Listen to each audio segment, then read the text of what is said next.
Regret Harry finally cracks and apologizes to William. I'm sorry for everything.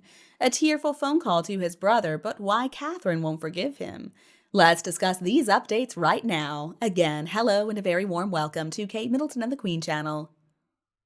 On the 5th of March, the British Army announced on its website that Catherine, Princess of Wales, would be at the Horse Guards Parade in London this June. Now, the event would have marked her very first public appearance since going through abdominal surgery back in January. But then, the very next day, that post was taken down, fueling all these conspiracy theories about the future Queen's health.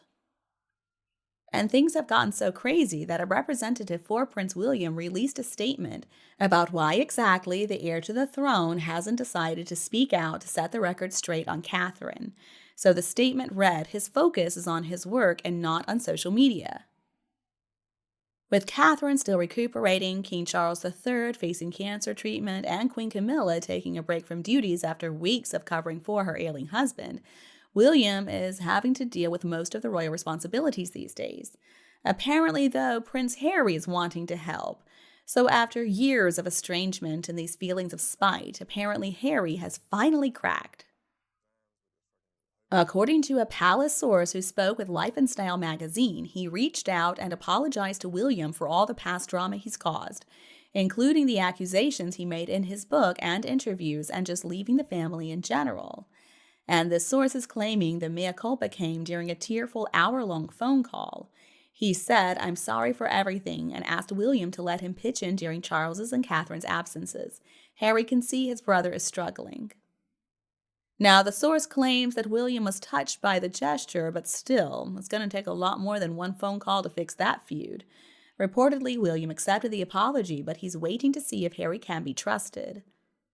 The source went on to say, William has to be very careful. He needs Harry to prove himself. A part of him worries Harry will just take any info he learns during this trying time and use it against the royals in the future, or, God forbid, write another tell-all. And another thing that William is worried about is, of course, Meghan Markle, Harry's evil, narcissistic, social climber, gold-digging wife. Apparently, Meghan Markle has not reached out.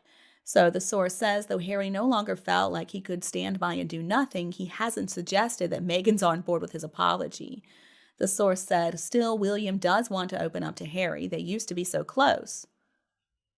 Okay, well, even if somehow Harry manages to win over William, apparently getting back in Catherine's good graces is not going to be an easy task.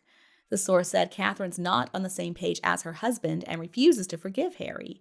And don't even ask her about Meghan. As far as Catherine's concerned, her brother-in-law and his wife made their choice. Well, you know what they say. They do say that good always comes out of evil, and I do hope that this proves to be true with regard to the evil greed the press showed by demanding the Waleses remove a family photo because it had some editing done to it. It seems incredibly biased to me. I mean, the press hires editors to edit all articles and imagery from language and print quality. So if you ask me, Catherine helped them out by editing the family photo to meet the press quality control. When we talk about changing images to make a person seem younger and more beautiful by manipulating their physical features, like making the eyes bigger or making the noses smaller, maybe changing the teeth, maybe lengthening a face or making it wider, perhaps increasing some space between the eyes. I mean, all of that is easy to do on the free app Microsoft Paint, really. You don't even have to pay for Photoshop. I know people who sketch characters' faces for books, for example, and they transform them in Microsoft Paint, and they'll create a brand new face, and it's legal to do. But it's certainly not the way to portray real people, but it does happen, especially over in Montecito. You all know who I'm talking about. And do you all know about Montecito Orchard? So it is touted as royal, and the nasty owner of the brand is arrogant enough to plagiarize Highgrove Orchard that merges its produce to support funding maintenance of the historical buildings that the public gets to see. And then when they buy souvenir samples of honey and a few stronger brews, for example, that money goes to that. Now, they started up this system of self-funding by opening buildings for public tours after that infamous 1990 Windsor Castle fire. That was also right after Diana passed away. And the Queen was told that she had to pay for the repairs out of the palace pocket, which she did, and they also pay taxes. I'm not sure, though, about Harry and Meghan's tax affairs, but I'm sure that it's pretty dodgy. Now, their Montecito McMansion is a private residence, and all money made from marching through the Sussex's new royal brand is just going to fund Meghan Markle's designer wardrobe and their luxurious holidays, or perhaps funding for Meghan Markle's political aspirations, even though she's got no chance. But anyway, back to the subject of editing. I mean, you can find plenty of edited photos, for example, taken by a local New Zealand media photographer. But maybe Megan didn't like them because they didn't use any lens filters, and even though they stood the required distance away, about 4 meters, they clearly did zoom in on her, which I guess she didn't like.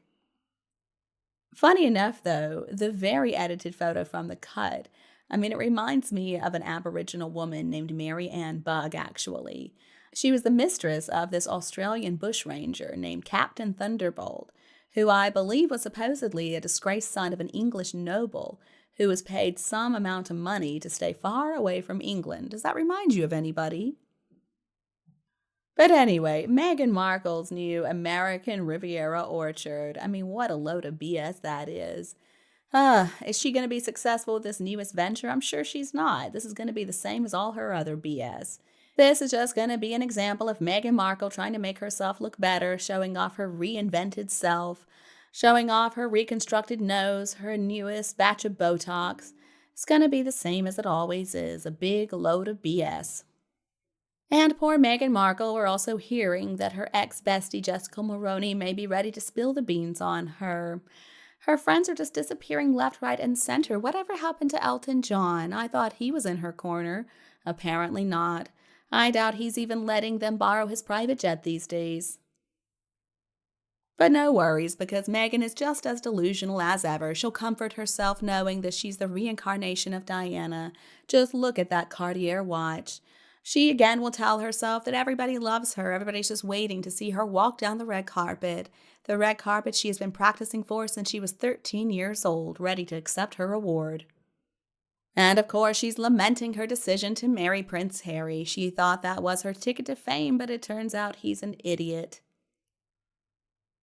And don't you know, Meghan Markle reminds me a little bit of Jada Pinkett Smith. Oh, yeah, you know, Will Smith's wife, who had an affair with her son's friend. Also incredibly toxic. And she encouraged her husband to make an absolute fool of himself in front of the whole world and go hit Chris Rock. All because Chris Rock made a joke about Jada. But let's remember, Jada's not really a hypocrite. She never tried to act like she was monogamous, even to her husband. So at least she's being honest, if not her husband. At least she told Will she was cheating on him. It's true that not every couple out there is monogamous, and extramarital affairs are common, often proven through DNA test results. But Meghan is a much worse person than Jada. Now, Jada also has a reasonable acting resume, and she's got some talent. And Jada also is beautiful. I mean, she's not necessarily my cup of tea, but I can see why people think she's attractive, especially at her age. She looks good.